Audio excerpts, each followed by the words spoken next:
Welcome to the English with Kirsty podcast from www.englishwithkirsty.com. Here I'll be sharing with you tips, information and other learning resources so that you can improve your business English.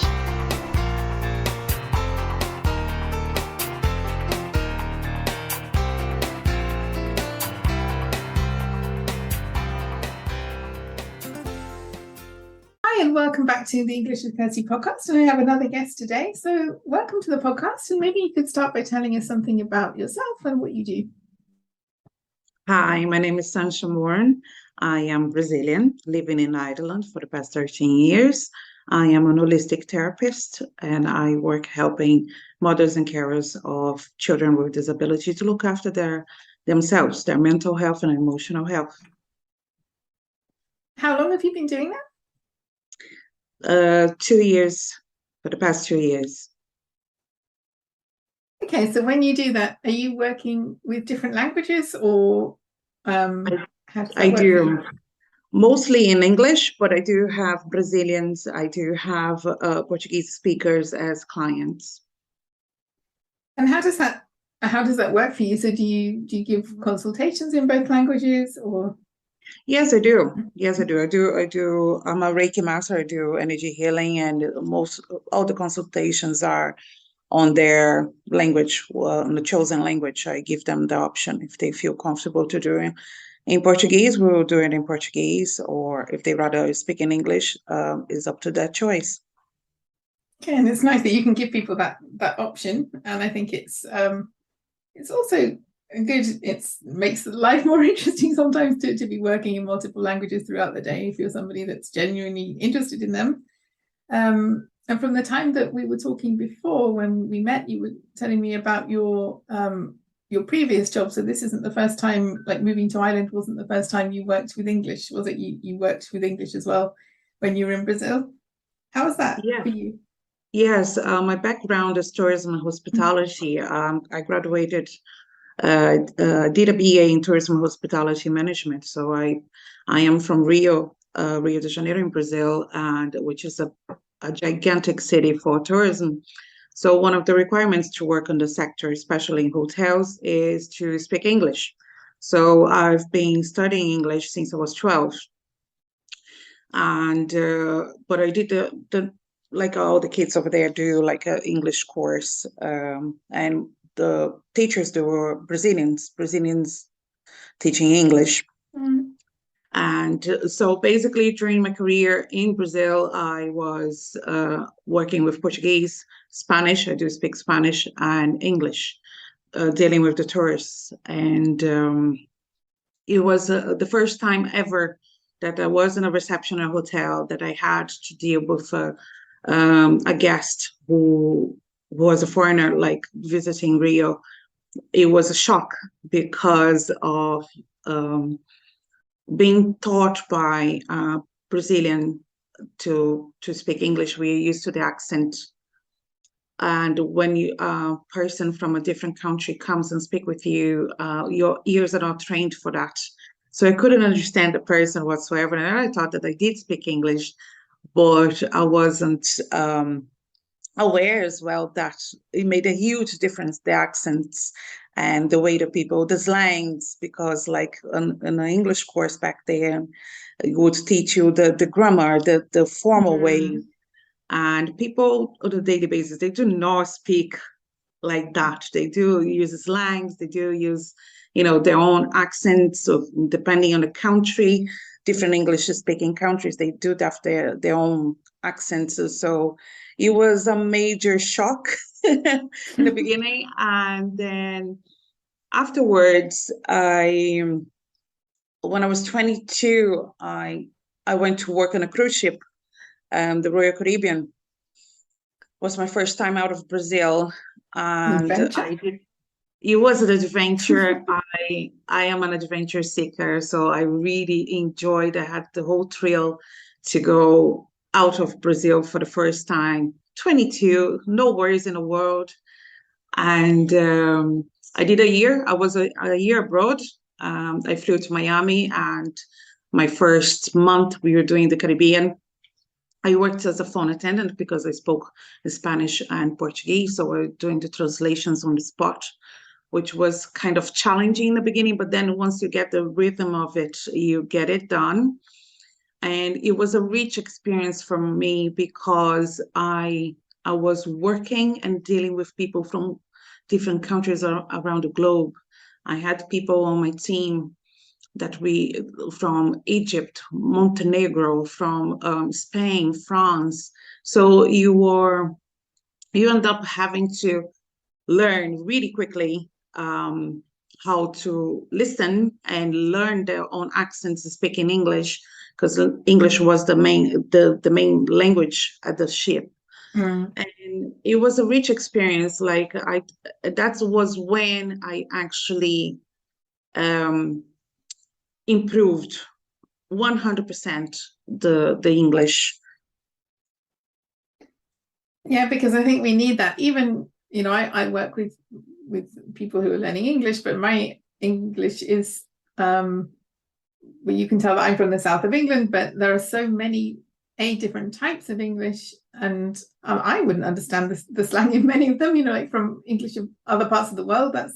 That's a regional thing. And also within the UK, even within London, you can hear so many different types of, there's even a difference between like some of the accents in North London and South London. If you know them, you can see these differences. But and also because London is such a great multicultural place, you've got people from all over the world living there. But I think, that's something that can be missing in school sometimes, listening to different kinds of voices, because something similar happened to me in Germany when I went there for the first time. I went to a place where there's quite a strong accent, and I was very disheartened at the beginning, but that's life. We don't all speak in the same way. It's really important to learn that. But I think it can be a big culture shock if you haven't had that in your education, and then you go out into the real world and find that people don't all speak in the same way, or in that slow, clear way for learners on recording. Language is something that's alive and keeps changing, so we need to learn along with it. Yeah, so especially by listening to music and watching TV, the movies and stuff, the way that they speak are more clearer, not as fast. They don't rarely would speak back in my time with slangs and stuff like that. So you would actually think that you're understanding them because they are like polished. They're polished for everyone to understand. But when you're in the real world, in a supermarket, buying something or going for shopping or doing a tourism, a tour when you're traveling, that's when you actually are tossing there and tested. You're really tested by your knowledge and your hearing. The hearing for me was the main thing. And I guess as well to keep going, because if you just freeze, like, oh, I don't know, and then you don't carry on with your tour, that's not good for the tour, is it? Like, you have to keep going even when the situation might feel a bit uncomfortable for you because you don't know what to do or don't know what to say, but to have the confidence to keep going and to maybe ask someone again, because there's no shame in that. Even in your first language, sometimes you don't hear or understand something the first time. Sometimes you just need to ask if you don't understand, or at least to keep the conversation going somehow. Yes. Because otherwise it becomes uncomfortable for everyone, and especially for you. It's hard to do your job. Yeah. And I think you need to give yourself grace as well. You're gonna make mistakes, and that's normal. And learn from them. And I never encountered someone being rude to me because I made a mistake on my grammar or made a mistake in a word. People actually find it funny. Instead of saying kitchen, I say chicken. That I used to do that. I know English people that do that. Yes, I used to do that quite a lot. The pushing door kind of thing, because in my own language is pushes is to bring to yourself, but then it's actually pulling, and it was making mistakes like that. It happened a lot. Sometimes when I'm not really paying attention, I do the same mistakes as well. It just happened, and you gotta laugh of it. Yeah. But it didn't stop there with you for learning, did it? Because I know that you're now learning Korean. Yes, never stopped learning. I am currently, I started by myself to learn Korean because I want to go there next year. And I gave myself the challenge first to learn, and also because I think it's nice for you to have a basic knowledge of the language. Anywhere, not all the languages in the world, obviously, but like first, I like it. I like studying languages. Mm. Second, because I think it's nice for when you go somewhere and you can say good morning, thank you, um, the basic, being polite, and people do appreciate it. The local people do Mm. appreciate it if you know a few words. They will welcome you with a smile, and that's what I've been doing. Now we'll start a proper course with a Korean teacher and to get the proper hang of it, especially with the grammar. Oh, wow. But Okay. but the past 4 months actually I've been doing by myself. But you need, like I need someone to actually explain to me. I rather dealing with a person, a native person to explain to me, the ins and outs of it. I did start French and Italian before. I can survive on it. I can travel there and being able to order food and getting public transportation. But I don't say that I'm fluent because I can understand them completely, but I still sometimes struggle to hold a conversation, both French and Italian. But I can Mm. survive. So it helps when I'm traveling over there, you know. And yes, and also I don't practice as much. If I would have to practice on a daily basis, being in touch with the language on a daily basis, I think I would be fluent by now. Yeah, I think that's the thing when you're not living in the country. Well, even when you are, but you have to look for reasons to practice. And I think having your plan to go to Korea is a motivation to practice, because you've got this end goal in mind and you want to be prepared for when you go there. And I also Yes. think it's good to have that contact with somebody. I think there are a lot of really good resources online for different languages, and I use them as well sometimes, but sometimes there's nothing better than having a real person who can answer your questions if you know something's wrong. But why is it wrong? Why is it different in this situation? And I think at the beginning of learning a new language, you have a lot of questions. So it's good to have someone to talk to about those questions so that you can start seeing the patterns and start understanding the culture and the way the language works, and things that will help you for when you start building your own sentences. If you understand a bit more about the logic behind the language, then it's easier to do that. And I thought that would be really hard, but I'm learning from English to Korean. I found that was easier for me to learn from English to Korean instead of from Portuguese to Korean, because Portuguese language is a massive language. It is a difficult language. And I thought that would be more, how do you say, practical, Yeah. to learn from English to Korean. They have the base is quite similar sometimes. And all that I needed to do is to learn the alphabet, the symbols. So I'm doing that now. I'm focusing on learning more the alphabet and making words, and the grammar as well is different from the English grammar and different from Brazilian grammar, so Portuguese grammar. So it's just grasping that, and the good thing about having a native person to teach you, is you're listening. You'll be able to hear the accent and the twang on it, the how do you say, the music that comes with it. I don't know how to explain, but it sounds like, the sounds of it.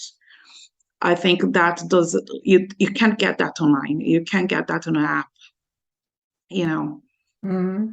Yeah, no, I do like the rhythm, the melody, the emphasis, all these things, and that they can correct you as well. Actually, there's somebody else who's one of the other podcast guests, Liana, from a couple of episodes ago. She's learning Korean as well, so maybe, I don't know, you might have some tips for each other about resources or something like that. I could put you in touch if you like that, then you could maybe help one another. But yeah, I think it's good to have different things going on. So maybe something you're doing online, maybe the course, maybe, because then it keeps life interesting and varied. I learned that with when I was learning Romanian, to do different things with different people, and then it makes it a bit more interesting, and you practice the different skills at the same time. Absolutely. Yes, I'll be happy to be connected with her. It's always good to exchange points with people who are in the same boat as you. I did join some groups on Facebook as well for foreigners learning Korean as well, to exchange ideas and notes as well. And it's been quite rich, a rich experience. I like it. Oh, that's good. I joined some for Portuguese. It was like, oh, this language is so hard. It's like, oh, the time you're writing that, you could be learning something. So I didn't find them very motivating. But there was, maybe I just haven't found the right ones. But yeah, it is good to find other learners who are motivated to learn, and not just to complain about how hard the language is. But if you're actually sharing information and resources, and tips, then that's a good thing.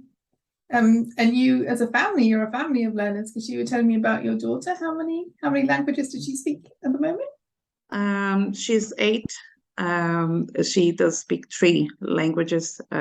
English, because she's Irish, she was born here, and Portuguese. She's currently studying Portuguese with a Portuguese teacher.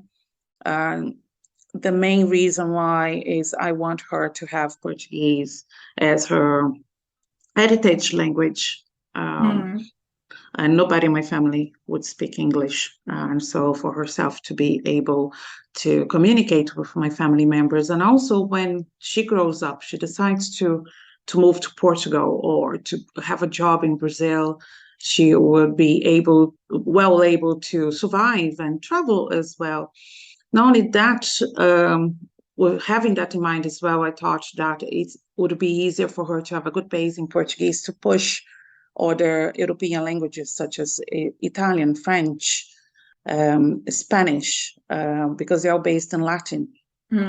So because she likes so much art, I think that in case she decides to pursue art, great schools of art are based like in Spain and France, in Italy as well. So I think it would be great for her to have that base from now, and then expand her languages as she grows. And she does a study in a Gaelic school, so she does speak Irish. She's fluent in Gaelic as well. So she navigates from English to Gaelic and Portuguese, which I'm quite proud of, because by the age of 3, she's already trilingual. And hopefully by next year, I'll push another language for her, taking advantage that she's young and she can do it well able to. And I'm very proud of her because she does enjoy doing it. That helps, doesn't it? It definitely helps. So she has within her, Shamanic way. So yes, as much as she wants and try to learn different languages, I'll be there to support her. And how does that work at home? Which language do you use at home? Or when the children were small, which language did you start with, or did you build it up, or did you use all of them, or how did that work in your family? So my husband is Irish, so the home language is English. However, I do speak Portuguese with the kids since they were babies. Now, and the practical side of it, sometimes I could speak English with them, but now I'm trying to force myself to speak more Portuguese. But like we went to Brazil recently, and within a month, my daughter managed to grasp really well the language. So she's able to communicate, saying things like, I'm hungry, I want this and that, and she's interested to speak more. And I try to have Brazilian music. I try to have, the cartoons in Portuguese, bring the books, the children books in Portuguese for her. The Gaelic only came in when she started school. She is in the same school since junior infants. And in the beginning, I thought that would be really hard for her, and even for myself, because I have no Gaelic whatsoever. My husband doesn't have Gaelic, but the school support and the way they work was incredible. And now I don't need to help her. Actually, I need her to translate for me some things from homework and stuff, which is quite funny. But yeah, Gaelic came as the third language, and she's flying through it. She's going to the third class now, fluent. So I'm quite happy. Yeah, and I think like when you were saying that you went to Brazil and she was using it, I think that really helps to have opportunities to use a language outside of school or outside of a formal learning environment, where you realize that maybe there are people that you can only use this additional language with, or like you have friends that you choose to use it with, or as you said, music or books or cartoons or something that's fun as well, because sometimes people, especially people who are told that they have to come on English courses by their company, mind that, oh, it's hard, it's, but if people can start introducing the concept of fun into learning a language, then, or relevance to what they want to do anyway, then it can make that learning process a lot easier for them. Yes, absolutely. I do have friends with Brazilian children here in Ireland. So sometimes we organize play dates or we go to parties. The Brazilian community in Ireland is quite big. So they do hold events, traditional Brazilian events. There is a Brazilian association, families association here in Ireland, where they hold the proper traditional Brazilian events, where I try at least once a year, because they are in Dublin. I do not live in Dublin. I live in the countryside. I live 2.5 hours from Dublin. I try to engage and put the kids in that environment as well, so they learn about football, learn about the football is very strong, learn about carnival, learn about the music and the singers. And I do talk myself about it, and my father, when he does video calls, we talk in Portuguese, obviously, and then I bring her to talk to him, to Grandpa, in Portuguese, to keep that flowing as much as we can. Yeah, that's really good, and it sounds like she has an aptitude for it as well and enjoys it. So yeah, I wish her all the best with it. Thank you so much. And you, because we haven't talked so much about your work, but yeah, maybe you can tell us, because you were talking about some books that you have written or that you were having translated, or Yes, well, I published up to 7 journals now because I work with mental health and emotional health. I created these journals to help women and mothers specifically. I do have a specific journals for mothers where they touch within themselves, their emotions, their feelings, is about themselves. Mothers specifically, they tend to forget about them. Once they become mothers, they tend to forget, their sense of identity changes, and they get a bit lost. Their self-confidence can be really low, and a lot of them suffers from anxiety, insomnia, depression as well. So these journals were created to help them to have at least 5 minutes for themselves when they sit to have a cup of coffee, and it comes with prompts, and they have 5 minutes to just write down with the prompts and answering the questions truly for themselves, and it's totally self-driven, self-cared. So there is no rush for them to finish or anything, and it is very personal. So it's like a diary. So it's very personal. I ask some of the difficult questions that people try to avoid, and it's all based in studies and psychology and as well. So they can remember and bring them back to themselves, bring them back to the sense of self, and take them out of that kind of overwhelming feeling of not knowing who they are anymore, feeling lost. So I published these journals. I published one for children. It's called Gratitude Journal for Children, to teach them from early age to get in touch with their emotions as well and appreciate things, start to appreciate things that they have and people who they and moments.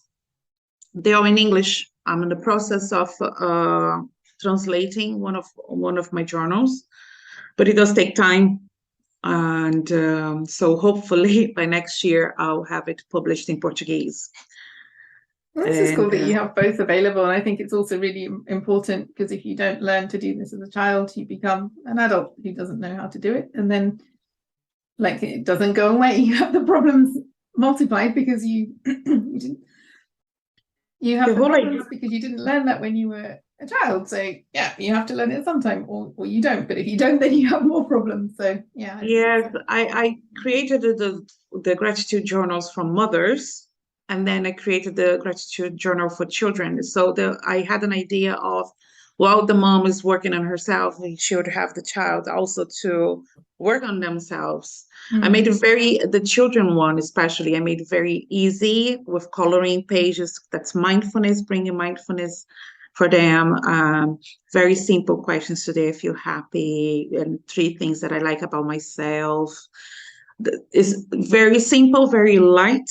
So it started building up slowly, that kind of concept of self-awareness and acceptance as well. It's okay. It's fine today. You don't feel fine. That's okay. It's not a problem. So where can people find out more about you? I'm going to add your links to the show notes page anyway, but where is the best place to contact you and to get in touch? Well, I do have social media, Better Self Holistic, on Instagram, Facebook, LinkedIn, and I do have my website. That's betterselfholistictherapy.com. So I'm quite present mostly on Instagram, so you can find me there, Better Self Holistic. And I'll be happy to engage and contact and reply any messages or emails that I get through. Okay, well, thank you for sharing your experiences with us. And I think it's really exciting, and it'd be good to hear about your trip to Korea afterwards. That sounds fun. And I think it's really good that you're learning some of the language before. I think so many people don't do that, and they could have a nicer experience of a country if they did. So yeah, maybe that's something to talk about in the future. But thank you for coming on the podcast today. And thank you so much for having me. I appreciate it. I had a great time. Thank you. Thank you. Bye. I hope you enjoyed this episode of the English with Kirsty podcast. If you have any questions or comments, my email address is kirsty@englishwithkirsty.com, or you can go to www.englishwithkirsty.com/podcast, where you'll find information about the individual episodes.